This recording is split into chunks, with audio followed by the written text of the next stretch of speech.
오전 8시 2분 서울 한남동 대통령관저 철문이 열렸습니다. 하지만 공조수사본부 수사관들이 바로 관저를 향해 올라갈 수가 없었습니다. 버스 옆 통로를 경호원이 아닌 100여 명의 군인들이 막고 있었기 때문입니다.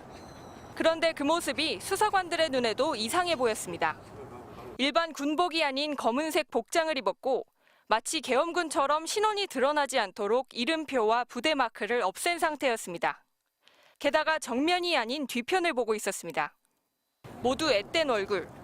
나라를 지키려 입대했을 청년들이 대통령 경호라는 명목으로 마치 사병처럼 동원된 겁니다.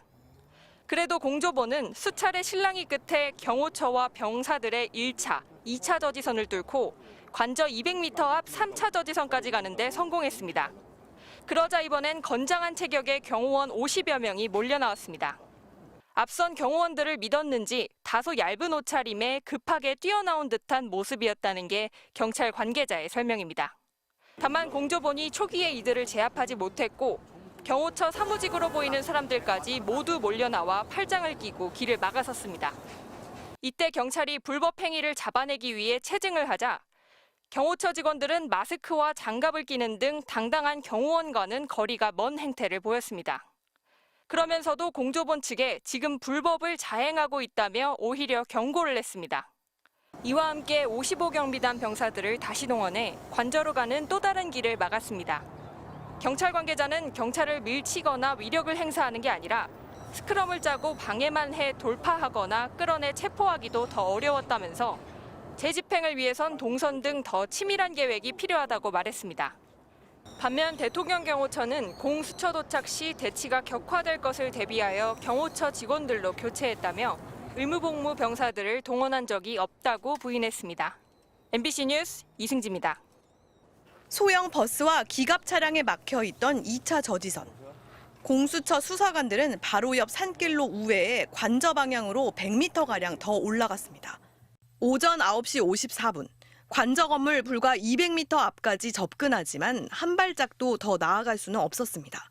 3차 저지선에 맞닥뜨린 겁니다.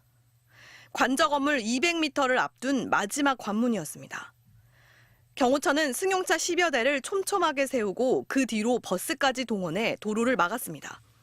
군 병력과 경호처 직원 200여 명이 차량 앞으로 서로 팔짱을 낀 채 6줄, 7줄로 서서 소위 인간벽을 만들었고 이들 중 일부는 개인 화기까지 갖고 있었다고 공수처는 밝혔습니다. 체포영장 집행을 위해 투입된 인원은 공수처 직원과 경찰을 포함해 100여 명뿐. 무기까지 소지한 갑절의 인간벽과 좁은 오르막길에서 대치하며 크고 작은 몸싸움이 벌어졌습니다. 관저 방어를 진두지휘한 박종준 경호처장도 처음으로 모습을 드러냈습니다. 이런 상황에서도 박 처장의 지휘에 따른 인간벽은 꿈쩍도 하지 않았고 협의 끝에 공수처 검사 3명만이 세 번째 저지선을 넘을 수 있었습니다. 드디어 도달한 관저 앞 철문. 하지만 이번엔 윤석열 대통령 변호인 윤곽금, 김홍일 변호사가 막아섰습니다. 결국 공수처는 법에 의한 절차에 응하지 않은 피의자의 태도에 심히 유감이라며 오후 1시 반 영장 집행 중지를 선언하고 물러났습니다. MBC 뉴스 공윤선입니다. 대통령 관저 철문을 통과한 공수처 수사관들을 기다리고 있던 이들은 육군 55경비단 병력이었습니다. 수도방위 사령부 소속이지만 관저 경비 임무를 맡기 때문에 경호처 지휘를 받습니다. 이들은 경호처 직원들처럼 공무원 신분이 아닌 평범한 청년들입니다. 공수처 수사관들은 이들과 1시간 넘게 대치하다 이동할 수 있었습니다. 공수처는 군 병력이 관저 앞에서도 경호원들과 팔짱을 끼고 영장 집행을 막았다고 밝혔습니다. 체포영장 집행을 막으면 공무집행 방해로 처벌받게 됩니다. 공수처 수사관들을 막은 병사들은 형사처벌 대상이 될 가능성이 있습니다.